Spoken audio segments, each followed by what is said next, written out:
Nah, saya sekaligus ingin meminta kepastian dari Pak Lukman Edy dari energi atau kemudian apa ya, aura yang Anda dapatkan setelah ke PBNU berdiskusi, apakah konflik ini akan mengarah kepada islah, selesai, atau makin berkepanjangan? Kalau kita jadikan target November ini yang akan memengaruhi PKB tanda petik, itu bisa membahayakan posisinya. Apakah itu sebagai hal yang dituju oleh PBNU, atau seperti apa Anda melihatnya, Pak Lukman?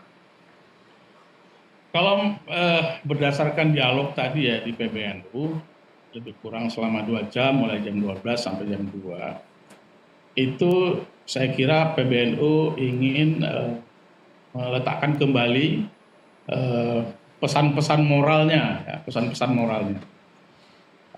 PBNU menyadari bahwa PBNU itu adalah institusi yang berbeda dengan PKB. Ya. Iya. Ya, tapi PBNU juga paham bahwa mereka punya hubungan yang tidak bisa dipisahkan dari PKB. Ya. Nah, oleh sebab itu tadi saya menyampaikan juga saran-saran saya, sekaligus saya memberikan saran. Ya. Saya bilang PBNU selayaknya memberikan pesan-pesan moral yang kuat, ya, memperbaiki PKB ini. Ya. Saya katakan bahwa PKB kan tetap anaknya PBNU. Ya, tetap anaknya. Wajar dong kalau orang tua kemudian memberikan pesan-pesan moral yang kuat, dan disitulah letak politik kebangsaan yang bisa dimainkan oleh PBNU. Ya, Pak Lukman, Anda sendiri sekarang posisinya sebagai apa, Pak? Apakah Anda tetap merasa menjadi kader PKB dalam arti politik, atau tetap sebagai Nahdliyin di bawah PBNU, Pak? Ya mungkin PBNU memanggil saya karena track record saya, ya.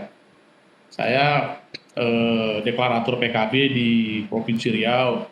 Saya pernah menjadi ketua DPW, ketua DPC. Karir politik saya di PKB itu mulai dari bawah, ya, mulai dari DPC sampai DPW, kemudian menjadi sekjen. Saya menjadi sekjen yang terlama semenjak PKB berdiri. Ya, saya 2 periode, 2 tahun, kemudian dipecat Gus Dur, kemudian tambah lagi 5 tahun, ya.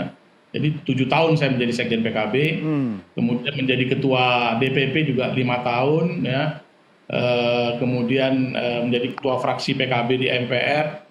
Ya. Jadi track record saya di PKB sebagai politisi PKB itu cukup lengkap lah, dan mengalami sejarah mulai pembentukan karena sebagai deklarator di daerah sampai dengan hari ini. Tidak pernah hijrah kepada partai lain. Oke, berarti darah Anda PKB murni ya, Pak Lukman, ya. Tapi singkat saja Pak Lukman, dalam waktu singkat, prediksi Anda setelah Anda berdiskusi, berdialog, ya, akan kemana arah konflik ini? Saya kira PBNU akan menyusun narasi-narasi pesan-pesan moral yang kuat, dan itu pasti akan sangat diperhatikan oleh cabang-cabang dan wilayah PKB. Ya. Karena sebagian besar dari cabang-cabang dan wilayah PKB ini, kecuali ada beberapa yang memang daihatnya Caimin yang hidup mati buat Caimin, itu mungkin nggak masuk lah di kupingnya gitu ya. Tapi sebagian besar yang lain itu masih sangat mendengarkan apa sih pesan-pesan moralnya PBNU.